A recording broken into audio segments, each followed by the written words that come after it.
पंचाचार्य, वीरशैव धर्माचे आद्य प्रचारक, समतेचे जनक, क्रांतिसूर्य जगज्योती महात्मा बसवेश्वर, तमाम वीरशैवांचं श्रद्धास्थान संत शिरोमणी मन्मथ माऊली आणि वीरशैवांचे भाष्यकार राष्ट्रसंत डॉक्टर शिवलिंग शिवाचार्य महाराज अहमदपूरकर या सर्वांच्या चरणी प्रथम नतमस्तक होतो। व्यासपीठावर आजच्या या 12व्या सत्संग सोहळ्याच्या निमित्तानं आपल्या सर्वांना आशीर्वाद देण्यासाठी आवर्जून उपस्थित असलेले आदरणीय गुरुवर्य अमृतेश्वर शिवाचार्य महाराज जिंतूरकर आणि व्यासपीठावर प्रतिवर्षाप्रमाणे याही वर्षी आवर्जून उपस्थित असलेले आदरणीय राष्ट्रसंत डॉक्टर शिवलिंग शिवाचार्य महाराज अहमदपूरकर यांच्या उत्तराधिकाऱ्यांचे पालन करते, भक्तिस्थळाचे प्रमुख आदरणीय गुरुवर्य आचार्य गुरुराज स्वामी महाराज यांच्याही चरणी नतमस्तक होतो। व्यासपीठावर उपस्थित सेवा संघटनेच्या विद्यार्थी आघाडीचे जिल्हाध्यक्ष शुभम भाऊ घोडके, आमचे शेवडीचे माजी सरपंच तुकाराम पाटील लुटे, ज्यांनी भक्तिमय वातावरण या ठिकाणी गेल्या 2 तासापासून निर्माण केलं, ते शिवभक्त परायण आणि शिवा राष्ट्रीय भूषण पुरस्कार प्राप्त सूरमणी प्राध्यापक रवी किडिले आणि त्यांचा संपूर्ण संच, गावातील सर्वच प्रतिष्ठित मंडळी, पंचक्रोशीतून आलेले सर्व प्रतिष्ठित नागरिक, मोठ्या संख्येने उपस्थित असलेल्या माता भगिनी आणि उपस्थित सर्व बंधू आणि भगिनींनो, सर्वप्रथम मी वाळकेवाडीकरांना धन्यवाद देतो, अभिवादन करतो, अभिनंदन करतो की गेली 12 वर्ष सातत्याने हा पालखी उत्सव आणि सत्संग सोहळा या ठिकाणी नित्य नियमानं चालू आहे। मी अनेक वेळेला सांगितलं, सुरुवात करणं सोपं आहे, आपल्याकडे आरंभ सुरांची संख्या कमी नाही, परंतु सुरुवात केलेला हा धार्मिक उत्सव गेली 12 वर्षामध्ये एक तप पूर्ण झाला, बरोबर 12 वर्ष चंदूप्पा, पूर्ण 12 वर्षाचा तप पूर्ण केला आणि हा सत्संग सोहळा सातत्याने या वाळकेवाडी नगरीमध्ये आपण सर्वजण साजरा करत आहात। त्याला जोडूनच मी आत्ताच विचारलं, कारण अखंड शिवनाम सप्ताह आपल्या परिसरामध्ये अनेक गावांच्या मध्ये होतो, त्यामध्ये गेली 33 वर्ष वाळकेवाडी या ठिकाणी सुद्धा अखंड शिवनाम सप्ताह होतोय। त्यासाठी एकदा गावकऱ्यांसाठी एकदा टाळ्या वाजवा। अवघड आहे, मी महाराष्ट्रात फिरतो, अनेक ठिकाणी तर सप्ताह होत नाहीत, पण जिथे होतात तिथे अखंड शिवनाम सप्ताह चालवणं सुद्धा अवघड झालंय। सत्संग सोहळा हा तर एक वेगळा उत्सव आहे, गुरुमाऊलींच्या पादुकांची पालखी, आपण सकाळपासून गावामध्ये पालखी उत्सव केलाय।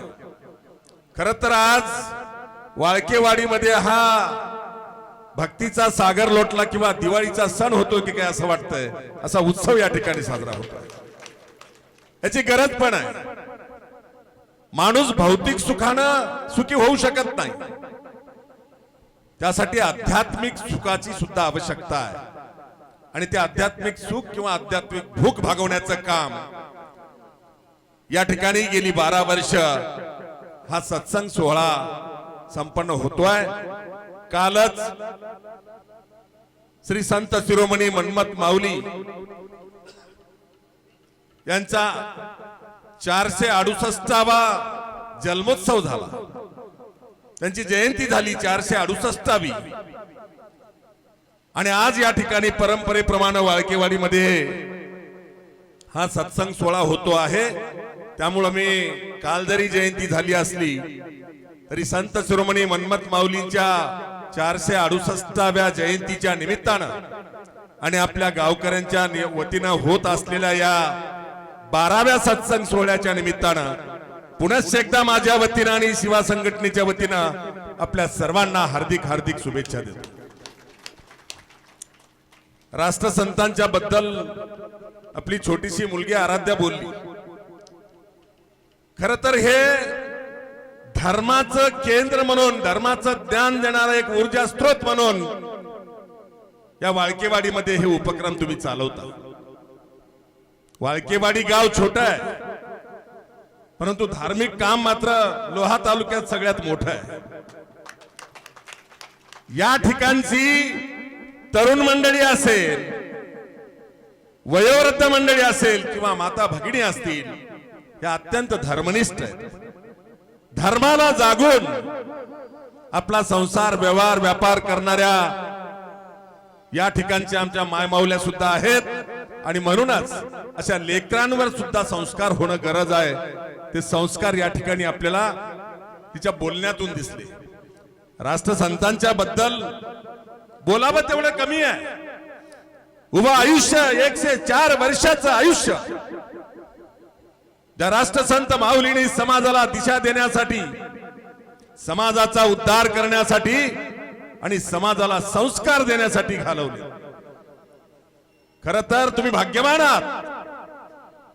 या वाळकेवाडीमध्ये मन्मथ जयंतीच्या दुसऱ्या दिवशी होणारा हा सत्संग आदरणीय राष्ट्रसंत डॉक्टर शिवलिंग शिवाचार्य महाराज अहमदपूरकर यांच्या सानिध्यात सुरुवात झाला आहे।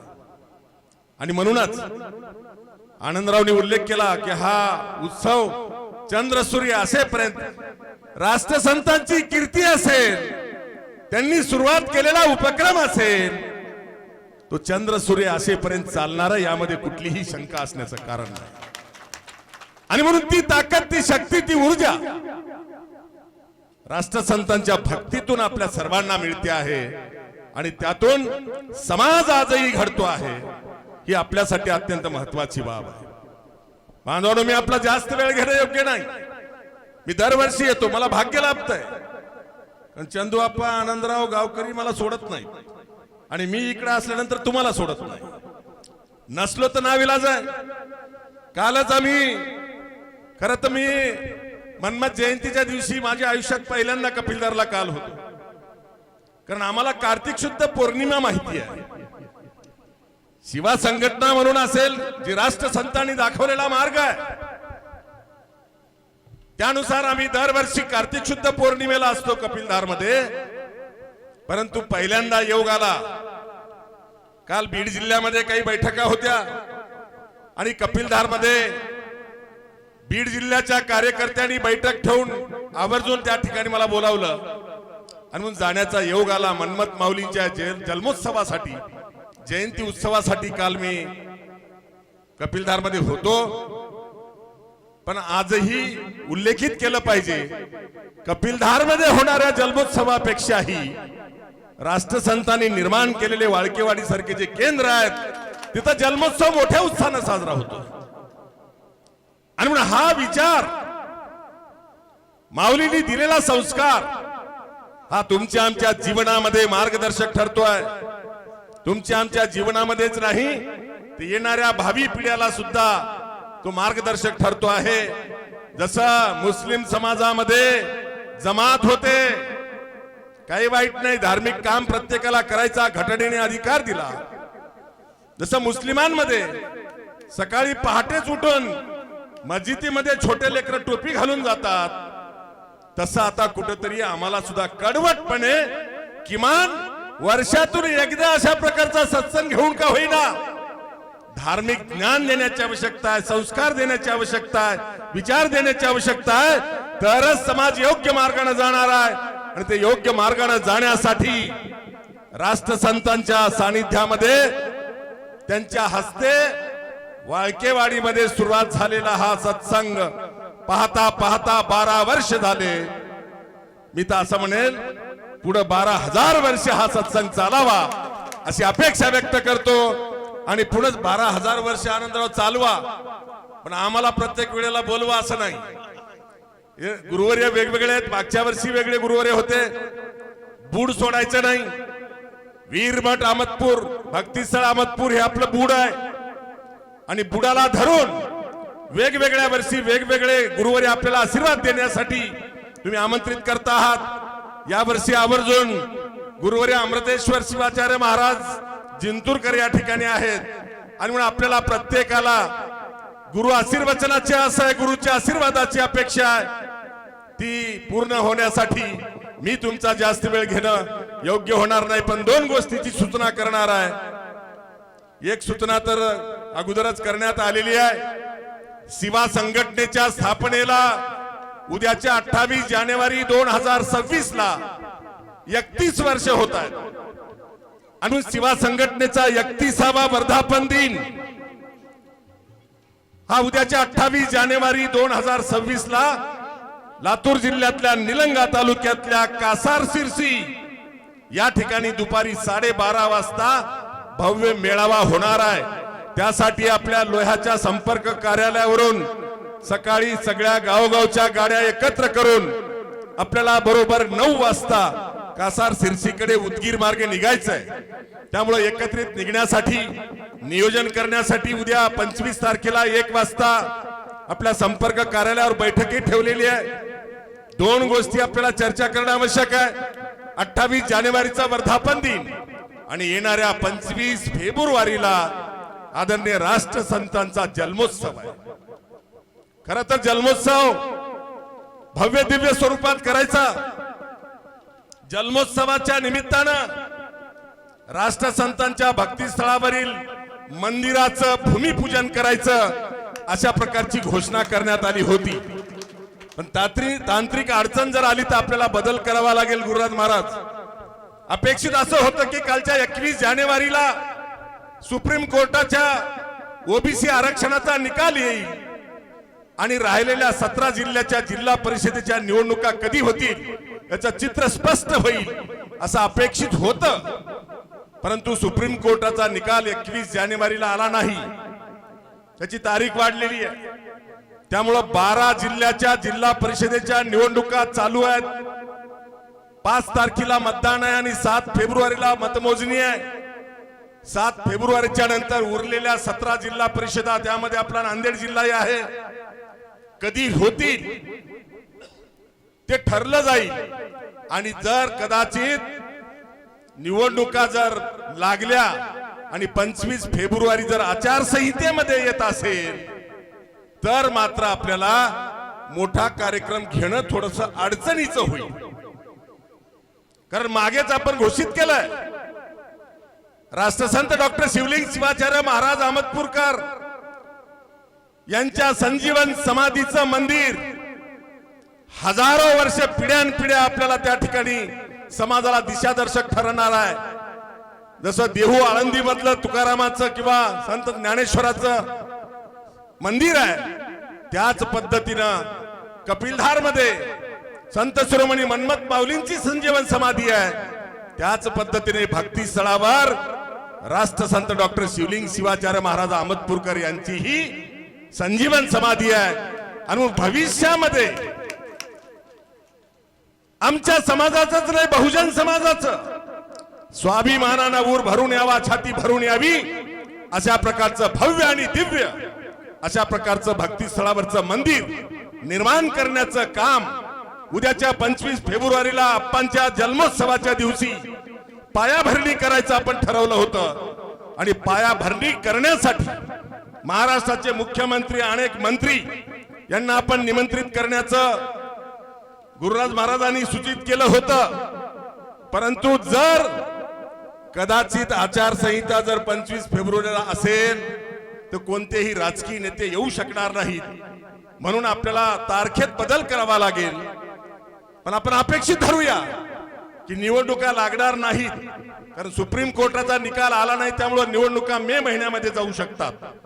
आणि फेब्रुवारीमध्ये आचारसंहिता जर नसेल तर मान्यवरांच्या हस्ते राष्ट्रसंत डॉक्टर शिवलिंग शिवाचार्य महाराज अहमदपूरकर यांच्या संजीवन समाधीच्या मंदिराचं भूमिपूजन उद्याच्या 25 फेब्रुवारीला आपल्याला करायचंय. त्या कार्यक्रमाला मात्र वाळकेवाडीच नाही, गावाच्या गाव माता भगिनी सहित झाडून त्या ठिकाणी हजारो लाखोचा जनसागर लोटला पाहिजे. ते करण्याचं नियोजन जर आचारसंहिता नसेल आणि भूमिपूजन होणार असेल तर पुन्हा एकदा सगळ्या नांदेड जिल्ह्यातल्या किमान 500 गाड्या लोह्याच्या संपर्क कार्यालयावर एकत्र करून आपण स्वाभिमानानं 25 फेब्रुवारीला राष्ट्रसंतांच्या जन्मोत्सवाच्या निमित्तानं आणि मंदिर निर्माणाच्या भूमिपूजनाच्या निमित्तानं आपल्याला जायचंय. जसा आजचा दिवस तुम्ही तुमच्या वाळकेवाडीमध्ये राखीव ठेवला, तसाच 25 फेब्रुवारीचा एक दिवस सगळ्यांनी भक्तीस्थळासाठी राखीव ठेवावा अशी आपल्याकडून अपेक्षा व्यक्त करून थांबतो. जय हिंद, जय महाराष्ट्र, जय शिवराय. आतापर्यंत आम्ही तुमच्या सर्वच जे तुम्ही सूचना दिला त्यांचं आम्ही तंतोतंत पालन केलेलं आहे आणि इथून पुढे तुमची कोणतेही सूचना असेल आम्ही ती तंतोतंत आमची वाळकेवाडी गाव संपूर्ण पालन करेल असा विश्वास तुम्हाला या ठिकाणी देतो.